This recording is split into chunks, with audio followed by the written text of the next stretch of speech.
વિદ્યાર્થી મિત્રો, જય સ્વામિનારાયણ. આપણે આગળના લેક્ચરમાં એકમ કોષ કોને કહેવાય, એકમ કોષના પ્રકારો જોયા.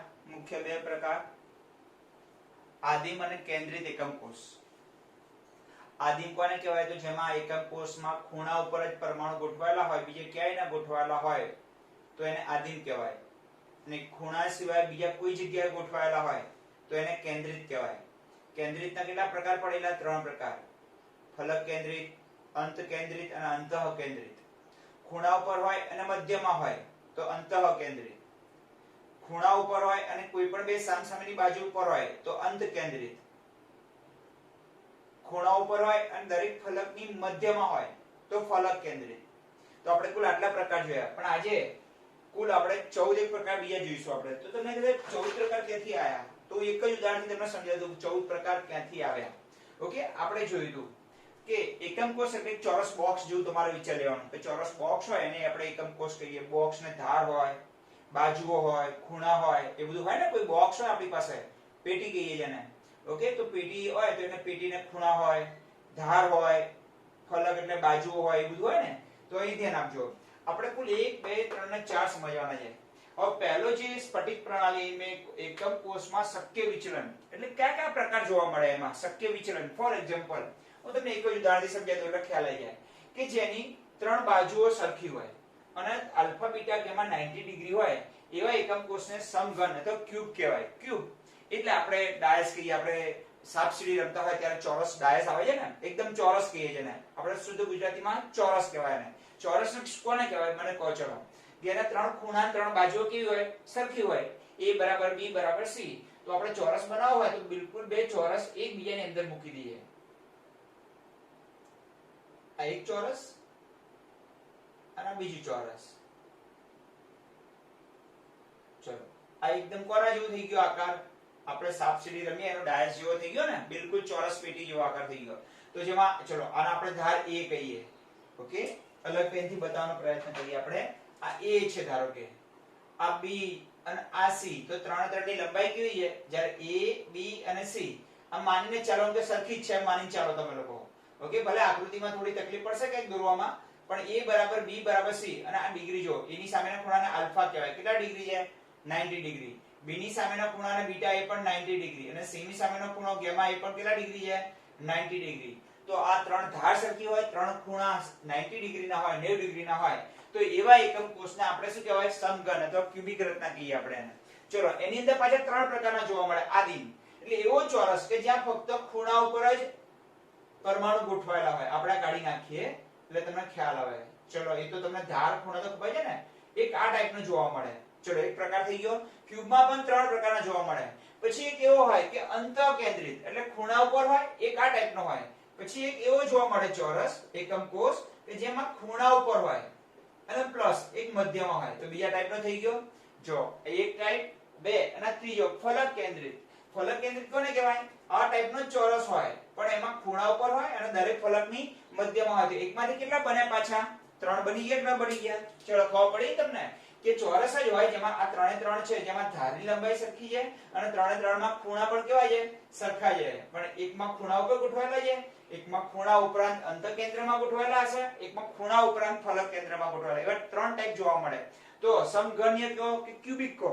તો ચલો, ક્યુબ કોને કહેવાય? આપણે સાપસીડી રમવાનું ડાયસ આવે છે ખબર છે, એકદમ ચોરસ. હા, બસ એ આકારની એવા એકમ કોષની વાત થઈ. એવા ડાયસમાં પાછા કેટલા પ્રકાર જોવા મળે? 3 પ્રકાર. એક એવું ડાયસ હોય કે જેમાં ફક્ત ખૂણા ઉપર જ ગોઠવાયેલા હોય. એક પ્રકાર થઈ ગયો. ચલો, ખૂણા ઉપરાંત એક મધ્યમાં ગોઠવાયેલું હોય. બીજો પ્રકાર થઈ ગયો. ચલો, ખૂણા ઉપરાંત દરેક ફલકની મધ્યમાં ગોઠવાયેલો હોય. તો કેટલા પ્રકાર જોવા મળે ડાયસમાં? 3. ચલો, ખબર પડી ગઈ. તો સમઘન કોને કહેવાય? કે જેમાં a બરાબર b બરાબર c હોય, આલ્ફા બીટા ગામા 90 ડિગ્રી હોય, એવા પ્રકારનો એકમ કોષ હોય.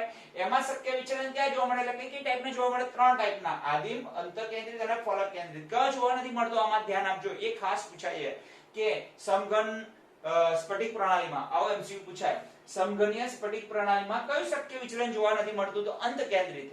એવો નથી જોવા મળતો કે જેમાં ખૂણા ઉપર ગોઠવાયેલા હોય, કોઈ પણ બે સામસામેની બાજુ ઉપર ગોઠવાયેલા હોય.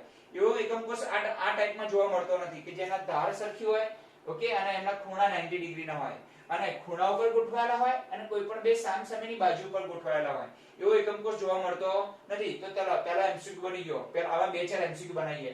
હવે આવા પ્રકારના એકમ કોષ ક્યાં જોવા મળે? NaCl માં ઝીંક બ્લેન્ડ અને કોપરમાં જોવા મળે. હવે આમાંથી કેટલા MCQ બને એ તમને હું સમજાવું. ચાલો કે સમઘન સ્ફટિક પ્રણાલી. સ્ફટિક પ્રણાલી કઈ? સમઘન એટલે ચોરસ એકમ કોષ એવો અર્થ થવાનો. સમઘન સ્ફટિક પ્રણાલીમાં કયા કયા શક્ય વિચલન જોવા મળે? અથવા એવું પૂછે કયું શક્ય વિચલન જોવા મળતું નથી? અથવા એવું પૂછે સ્ફટિક પ્રણાલી સમઘનની હોય ત્યારે ધારની લંબાઈ અને ખૂણાની માપ જણાવો. અથવા એ ઝીંક બ્લેન્ડની અંદર ખૂણા અને ધારની લંબાઈ જણાવો. અથવા એમ પૂછે કે ઝીંક બ્લેન્ડની અંદર કઈ સ્ફટિક પ્રણાલી જોવા મળે છે? ઉલટ સુલટ તમને ગમે તે MCQ આમાંથી પૂછી નાખશે. આ ફક્ત MCQ માટેનું જ કોષ્ટક છે. આમાંથી શું પૂછાય છે? ખાલી MCQ. હવે આ કોનું ઉદાહરણ આપણે સમજી ગયા. ઓકે, સાપ સીડી રમવાનું ડાયસ આવે છે એનું ઉદાહરણ આપણે અહીં લીધું. તો ચોરસ બોક્સ કહીએ આપણે. એને શું કહીએ? ચોરસ બોક્સ. હવે ચતુષ્કોણીય કોને કહેવાય? તો A B અને C. જો આને આપણે A કહેતા હતા. એ ફરીવાર દોર્યું તમારી સામે. આને આપણે ધાર A કહીએ, આને B કહીએ અને ઊભી ધારને આપણે C કહીએ. ચલો ખબર પડી ગઈ. તો આપણે C ની લંબાઈ વધારી દઈએ. A અને B તો એમને એમ જ રાખીએ. તો આવો આકાર ક્યાં જો આપણે તેલના ડબ્બા જેવો. આ ખાલી તમારી જાણકારી માટે આવું લખ્યું છે તેલનો ડબ્બો. આ ચોરસ બોક્સ કહીએ આપણે. ચોરસ બોક્સ અથવા સાપ સીડી રમવાનું ડાયસ કહીએ ને. આ તેલના ડબ્બા જેવો આકાર બને. તેલનો ડબ્બો. ના આવડે તો ડબ્બો કહેવાય એને. ઓકે, ચતુષ્કોણીય આકાર કોને કહેવાય? તો આપણે A B તો બરોબર છે પણ C ની લંબાઈ થોડી શું કરીએ? વધારી દઈએ. તો જેમ બે ચોરસ અહીં બનાવવા માટે આપણે શું કરેલું? બે ચોરસ એકબીજાની અંદર દોરેલા. ખ્યાલ છે તમને? આમ કરીને બે ચોરસ એકબીજાની અંદર દોરેલા.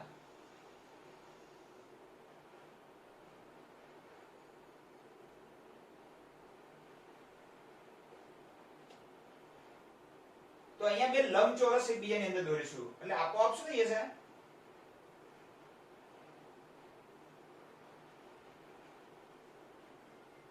તેના ડબ્બા જેવો આકાર થઈ જશે. ચલો આ A કહીએ, આ B કહીએ. તો શું સરખી રહી? બોલો કોની બેની લંબાઈ સરખી રહી? A અને B. ખાલી કોણ વધી ગયું? આ છે ને ઉપલો ભાગ, એનો ઉપરથી આમ થોડો લંબાઈ દઈએ એટલે આ તેના ડબ્બા જેવો આકાર થઈ જશે. તો આમાં કેવું છે? જો મને કહો. ચલો આ ચોરસને આપણે ઉપરથી આમ લંબાઈએ તો એના ખૂણા થોડા બદલાવાના છે. ખૂણા તો કેટલા ડિગ્રીના રહેવાના છે? 90 ડિગ્રીના. ચલો A ની સામેનો ખૂણો આલ્ફા, B ની સામેનો ખૂણો બીટા અને C ની સામેનો ખૂણો ગામા. ખૂણા 90 ડિગ્રી રહે. ખાલી એની ઉપરની લંબાઈ વધી જાય એટલે શું ઘટી? કોણ શેમાં ફેરફાર થઈ જશે? C માં. તો A બરાબર B not equal to C. પણ આલ્ફા બીટા ગામા તો કેટલા ડિગ્રી રહે? 90 ડિગ્રી. તો તેલના ડબ્બા જેવો કોઈ એકમ કોષ હોય તેને કયો એકમ કોષ કહેવાય? ચતુષ્કોણીય. અને એમાં કયું વિચલન જોવા મળે? આદિમ જોવા મળે અને અંતર કેન્દ્રિત જોવા મળે. એટલે એવું જોવા મળે કે જેમાં ખૂણા ઉપર ગોઠવાયેલા હોય એક એ ટાઈપનો જોવા મળે અને બીજો કયા ટાઈપનો જોવા મળે? આ બધી આપેલી તમારી ટેક્સ્ટ બુકમાં આપેલી છે, જોઈ લેજો તમે. એક એ ટાઈપનો પણ જોવા મળશે ચતુષ્કોણીય એકમ કોષમાં કે ખૂણા ઉપર ગોઠવાયેલા હોય અને બિલકુલ મધ્યમાં ગોઠવાયેલો હોય. એવા બે ટાઈપના જોવા મળશે. તો ઉપર આમાં 3 ટાઈપના જોવા મળે અને આમાં કેટલા ટાઈપના જોવા મળે? 2 ટાઈપના. ચલો ચતુષ્કોણીય એટલે તેલનો ડબ્બો યાદ હશે. ખાલી શું વધારી દેવાનું? અને ઉપરથી આમ લંબાઈ વધારી દેવાની, ખેંચી નાખવાનું થોડું ઉપર. તો ખૂણાઓ નહીં બદલાય, ખાલી C બદલાશે. A અને B નહીં બદલાય, ખાલી શું બદલાશે? C બદલાશે. તો આ કે જોવા મળે? સફેદ ટીનમાં, SnO2 માં, TiO2 અને CaSO4 જેવા પદાર્થોની અંદર આ ટાઈપનો એકમ કોષ જોવા મળે. અને એમાં શક્ય વિચલન કયા જોવા મળે? કઈ ટાઈપના? 2 ટાઈપ. ઉપર 3 ટાઈપના, નીચે 2 ટાઈપના. હવે ઓર્થોરોમ્બિક કોને કહેવાય? દિવાસળીની પેટી. ચલો એમાં શું હોય? તો એ બનાવવા માટે બે લંબચોરસ એકબીજાની જેમ અંદર દોરેલા એવા બે બહાર દોરીએ આપણે. એટલે આપોઆપ ખબર પડી જશે તમને. એક લંબચોરસ અને આ બીજો લંબચોરસ થોડા એકબીજાથી આમ દૂર દોરીએ અને હવે જોડી દઈએ આમ. તો આ આકાર બિલકુલ કોના જેવો બનશે? દિવાસળીની પેટી અથવા માચિસ બોક્સ જો બની જશે. ચલો ખબર પડી ગઈ ને? ચલો તમે દિવાસળીની પેટી જોજો. એમાં A B અને C ત્રણે ત્રણ કોઈ એક ખૂણો પકડવાનો. એની A ધાર, B ધાર અને C ધાર ત્રણે ત્રણ જુદી હશે. આપણે A કહીએ, આ B કહીએ અને આને C કહીએ. તો A not equal to B not equal to C. તો આમાં યાદ રાખવું હોય તો દિવાસળીની પેટીનો આકાર યાદ રાખવાનો. ચલો ખબર પડી ગઈ. જેમાં A not equal to B not equal to C. પણ આલ્ફા બીટા ગામા તો કેટલા ડિગ્રી રહેવાના? 90 ડિગ્રી રહેવાના. અને એ ક્યાં જોવા મળે? રોમ્બિક સલ્ફર. ચલો 3 3 માં ખબર પડી ગઈ. બે ચોરસ એકબીજાની અંદર, બે લંબચોરસ એકબીજાની અંદર અને બે લંબચોરસ એકબીજાથી કેવા દોરવાના? ઓકે, દૂર દોરવાના. એટલે આ બંને આકાર 3 3 આકાર તૈયાર થઈ જશે. હવે ષટકોણીય પ્રકારનો એકમ કોષ ક્યાં જોવા મળે? તો એને દોરવા માટે તમારે બેન્ઝીન દોરતા ફાવશે તમને. તો આ ટાઈપનું બેન્ઝીન દોરી દેવાનું તમારે.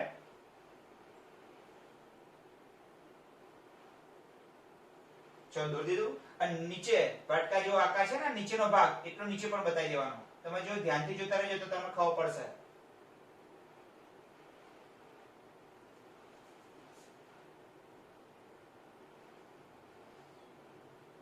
પછી આ જોડી દેવાનું. આ પ્રકારનો એકમ કોષ હોય. હવે આપણે એને જો તમારે અહીં આ આકૃતિ યાદ રાખશો ને તો ધાર અને ખૂણા આમાં તો બધામાં કેવું છે યાદ રાખવાની કઈ જરૂર પડે એવું નથી. કેમ આલ્ફા બીટા ગામા 90 ડિગ્રી રહેવાના, આમાં પણ 90 ડિગ્રી, દિવાળસની પેટીમાં પણ કેટલા રહેવાના 90 ડિગ્રી. આમાં કોણ બદલાય? ખાલી એક એક બાજુની લંબાઈ બદલાતી જાય. Not equal to c, a not equal to b not equal to c. તો આ બે યાદ રાખવા માટે આકૃતિ પરથી યાદ રાખવાનું. કેવી રીતે? જો હું તમને સમજાવું. આ a છે, આ b અને c. જો શું આવ્યું બોલો? a અને b સરખા છે, દેખાય તમને? તો a ઇક્વલ ટુ b પણ not equal to c. c અલગ પડે છે, દેખાય છે તમને? ચલો a ની સામેના ખૂણાને આપણે આલ્ફા કહીએ, b ની સામેના ખૂણાને બીટા. તો આલ્ફા અને બીટા કેટલા ડિગ્રી રહેવાના? 90 ડિગ્રી રહે છે. તો જો આલ્ફા અને બીટા 90 ડિગ્રી, પણ ગામા કેટલા ડિગ્રી થઈ ગયા છે? આ 120 ડિગ્રી. કારણ કે c ની જે સામેનો ખૂણો છે ને એને આપણે ગામા કહીશું. ગામા કેટલા ડિગ્રી હોય? 120 ડિગ્રી. અમે આ બેન્ઝીન હોય, બેન્ઝીનમાં બે કાર્બન વચ્ચેનો ખૂણો કેટલા ડિગ્રી હોય છે? 120 ડિગ્રી હોય છે. ચલો ખબર પડી ગઈ? હા અથવા ના? તો આ આકૃતિ પર રાખવાનું. આ આકૃતિમાં આ ધારને આપણે a ધાર કહેવાય, આ b અને આ c. તો a અને b સરખી છે અને c ની સામેના ખૂણાને ગામા, પણ ગામા કેટલા ડિગ્રી છે? 120 ડિગ્રી. બીટા 90 ડિગ્રી ના આલ્ફા પણ કેટલા ડિગ્રી છે? 90 ડિગ્રી છે. ચલો ખબર પડી ગઈ? ના તો ફરીથી દોરવાનો પ્રયત્ન કરું છું, તમે જોઈ લેજો એટલે તમને ખ્યાલ આવે.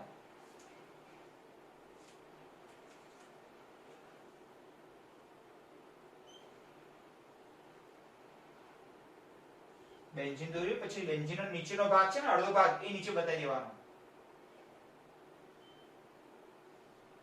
પછી આ ભાગને આમ જોડી દેવાનો. ચલો આને આપણે a કહીએ, આ b કહીએ અને c. તો a અને b કેવા રહેશે? બિલકુલ સરખા રહેશે. Not equal to c. a ની સામેનો ખૂણો આલ્ફા 90 ડિગ્રી, b ની સામેનો ખૂણો બીટા પણ 90 ડિગ્રી. ગામા 120 ડિગ્રી રહેશે. અને કયા કયા પદાર્થોમાં જોવા મળે? અને આ પ્રણાલીને ષટકોણીય, અને એમાં ફક્ત આદિમ. તો આદિમ બધામાં જોવા મળશે. જો અને હવે પછીની બીજી જે ત્રણ ભણવાની છે ને, આના પછી જે રોમ્બોહેડ્રલ અને ટ્રાઇક્લિનિક અને મોનોક્લિનિક ત્રણ બાકી રહ્યું. ઓકે, તો આપણે કઈ ચાર શીખ્યા? સમઘન, ચતુષ્કોણીય, ઓર્થોરોમ્બિક અને ષટકોણીય. ચાર શીખ્યા. બરાબર, એકદમ સહેલું છે. આ ખૂણાને માપ તમને અહીં આકૃતિ પરથી આપોઆપ યાદ રહી જશે. આ બધા ઉદાહરણ તમારે યાદ રાખવાના. કોઈ પણ એમસીક્યુ આમાંથી પૂછાશે. એક પૂછાલે એમસીક્યુ કહું કે કયું શક્ય વિચલન બધી સ્ફટિક પ્રણાલીમાં જોવા મળે? બધા જ એકમ કોષમાં જોવા મળે? તો જો આદિમ, આદિમ, આદિમ અને આદિમ. અને હવે જે ત્રણ બાકી છે ને એમાં તો ખાલી આદિમ એક જ શક્ય વિચલન જોવા મળે. એટલે યાદ રાખવાની કઈ જરૂર નથી. હવે પછીનું રોમ્બોહેડ્રલ બનાવીએ. કયા નંબરનું? આ ચાર થયા. આના પછી પાંચમા નંબરનું રોમ્બોહેડ્રલ. તો ચલો રોમ્બોહેડ્રલ છે ને એ સમઘનમાંથી બનશે. કેવી રીતે બનશે એ તમને સમજાવું.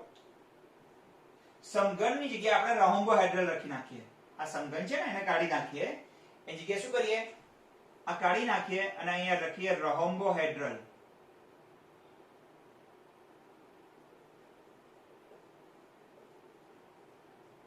ઓકે, આ સમઘન નીકળી ગયું. અને આમાંથી ફક્ત હવે પછી કયું વિચલન જોવા મળશે? આદિમાં જ જોવા મળશે. હવે મને કહો, કોઈ ચોરસ બોક્સ હોય એને તમે આમ વચ્ચેથી સેજ દબાવી દો. કોઈ ચોરસ બોક્સને આપણે બંને બાજુથી કરીએ. જો તમને સમજાવું કેવી રીતે દબાવવાનું તમારે. એને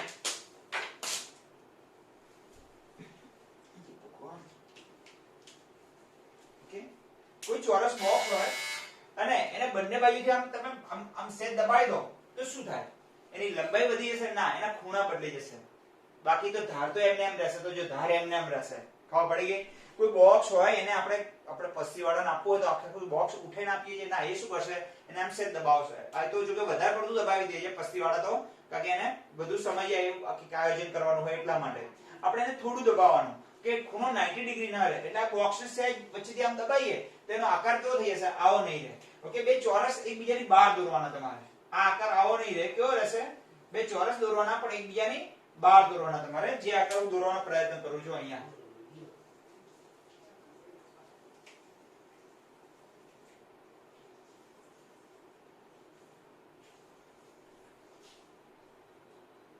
આ ટાઈપનો આકાર થઈ જશે. આમ સેજ કે ગુજરાતીમાં ચીબાઈ જશે, થોડું દબાઈ જશે. આ ટાઈપનો આકાર થઈ જશે. ખબર પડી ગઈ? જે ચોરસ હતો એને વચ્ચેથી આપણે દબાવ્યું તો શું બદલી ગયા? ખૂણા બદલી ગયા. કેટલા ડિગ્રીના નહીં રહે? 90 ડિગ્રીના નહીં રહે. પણ a બરાબર b. ધાર તો એટલી જ રહે ને કે ધાર બદલાઈ જવાની નથી ગઈ. ઓકે, તો a બરાબર b બરાબર c. ધારની લંબાઈ એટલી રહેશે પણ ખૂણા 90 ડિગ્રીના રહેશે નહીં. અને એ પ્રમાણે તમારું ઉદાહરણ પર શું કરવાના? અહીંયા બદલી નાખવાના. કયા ઉદાહરણ આવશે? ગોખવાની વસ્તુ છે એ છેલ્લે લખી નાખું છું. હવે ખબર પડી તમને શું થશે? હા અથવા ના? ઓકે, શેમાંથી બનાવ્યું આપણે? આ રોમ્બોહેડ્રલ બન્યું શેમાંથી? ક્યુબિક માંથી બન્યું ને? સમઘનમાંથી. ઓકે, તો અહીંયા આપણે શું લખી નાખ્યું રોમ્બોહેડ્રલ. અહીં જે બધા વિચલન તેમાંથી કયું રાખ્યું આદિમ. બાજુ તો એમને એમ રહેવાની, ખૂણાઓ બધા સેજ આમ પ્રેસ કરીને બદલી જાય એટલે કેટલા ડિગ્રી નહીં રહે, 90 ડિગ્રી રહેશે નહીં. અને એના ઉદાહરણ તમારા ટેક્સ્ટબુકમાં આપેલા છે કે યાદ રાખ, હમણાં યાદ રાખવાના હોતા નથી, તમારે યાદ રાખવાના હોય એટલે હું લખી નાખું છું ઉદાહરણ જોઈને. ઓકે,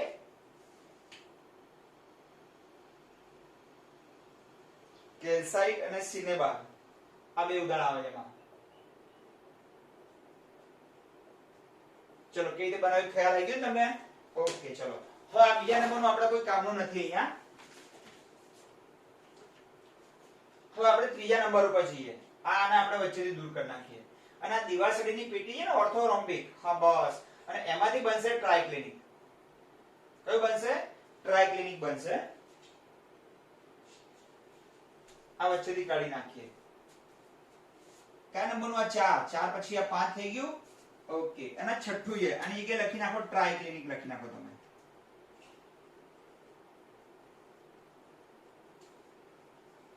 ઓકે, ખાલી કયો એકમ કોષ રહેશે? આદિમ જ રહેશે. ઓકે, બધું જ નોટ ઇક્વલ ટુ. ઓકે, કોઈ 90 ડિગ્રીના કોઈ ખૂણાએ આમાં તો કેવું હતું કે આલ્ફા બીટા અને ગામા સરખા રહેશે ખરા, પણ 90 ડિગ્રીના નહીં રહે એવો અર્થ થાય. અહીં તો શું છે, 90 ડિગ્રીના તો નહીં જ રહે, પણ આલ્ફા બીટા અને ગામા સરખા પણ નહીં રહે. હવે દીવાલ સડીની પેટી હોય ને એને ખાલી કરી નાખવાનું, વચ્ચેથી બોક્સ અને વચ્ચેનો દીવાલ સડીનો ભાગ કાઢી નાખવાનો. ખાલી બોક્સ છે એને સેજ દબાઈ દેવાનું, તો આ અહીં આકાર બનશે. કઈ ટાઈપનું બનશે? તો અહીં દોરવાનો પ્રયત્ન કરું છું. જે મૌલામાં અંદર દોરતો હતા ને આપણે થોડા દૂર બતાવીશું. અમુક આકારો બધા દોરવા બહુ અઘરા છે આમાં.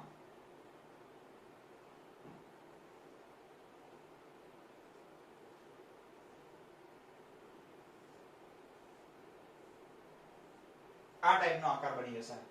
ચલો ખબર પડી ગઈ. બધું શું થઈ જશે? નોટ ઇક્વલ ટુ રહેશે. કયો? આદિમ. તો દીવાલ સળીની પેટીમાંથી વચ્ચેનો દીવાલ સળીનું ખોખું બહાર કાઢી નાખો, વચ્ચેનો ભાગ, અને પછી એને સહેજ પ્રેસ કરો એટલે આ ટાઈપનો આકાર થઈ જશે. એટલે a not equal to b not equal to c હતું જ પહેલેથી. હા, પણ આલ્ફા બીટા અને ગામા અહીં સરખા રહે, પણ 90 ડિગ્રીના નહીં રહે. અહીં તો 90 ડિગ્રીના નહીં રહે, સરખા પણ નહીં રહે. ઓકે, અને એ પ્રમાણે ઉદાહરણ પણ શું થઈ જશે? બધા બદલાઈ જશે. ઓકે, તો અહીં તમારા બધા જ ઉદાહરણ લખી નાખવાના. K2 Cr2O7, પછી ઉદાહરણમાં આવે છે CuSO4 into 5H2O અને બોરિક એસિડ H3BO3 આવે છે. તો આમ તમારે બધે શક્ય વિચલન ક્યાં થઈ ગયા અહીંયા, અને એક મોનોક્લિનિક છે એ આ પ્રમાણે તમારે જોઈ લેવાનું. ચલો ખબર પડી ગઈ. બધા કઈ રીતે રહેશે ખ્યાલ આવી ગયો તમને? બહુ ધ્યાનથી વિડિયો જોવાનો, બરાબર? અને તમને આ 6 યાદ રહેશે ને મોનોક્લિનિક ને તમારે તૈયાર કરી દેવાનું એ પ્રમાણે અંદર જોઈને. ઓકે, અહીંયા તમારે શક્ય વિચલન ક્યાં થઈ ગયા પૂરા. આ કોષ્ટક હંમેશા જો આદિમ બધામાં જોવા મળી દેખાય તમને, તો એ પહેલો એમસીક્યુ પૂછાય તો કયું શક્ય વિચલન બધામાં જોવા મળે? તો આદિમ. આદિમ છે ને બધા એકમ કોષ સ્ફટિક પ્રણાલીમાં જોવા મળે. તો એમ પૂછાય કે ભાઈ K2 Cr2O7 માં ખૂણા અને ધારનું માપ જણાવો, અથવા K2 Cr2O7 માં કયા પ્રકારનું શક્ય વિચલન જોવા મળે, અથવા K2 Cr2O7 માં કઈ સ્ફટિક પ્રણાલી જોવા મળે, અથવા ટ્રાઇક્લિનિક પ્રણાલી નીચેમાંથી શેમાં જોવા મળે? ઉલટ સુલટ બધા જ પ્રશ્નો તમને પૂછશે. ખબર પડી ગઈ? તો આ રીતે તમને એમસીક્યુ માં પૂછાય તો આ કોષ્ટક કે એટલું બધું અઘરું નથી, તમને યાદ ના રહે. ખ્યાલ આવી ગયો ને? તો વારંવાર આ કોષ્ટક તો હું તો એમ કહું 4 વાર લખી નાખજો તમે હોમવર્ક ની અંદર. બરાબર? ચલો બધા મિત્રોને જય સ્વામિનારાયણ.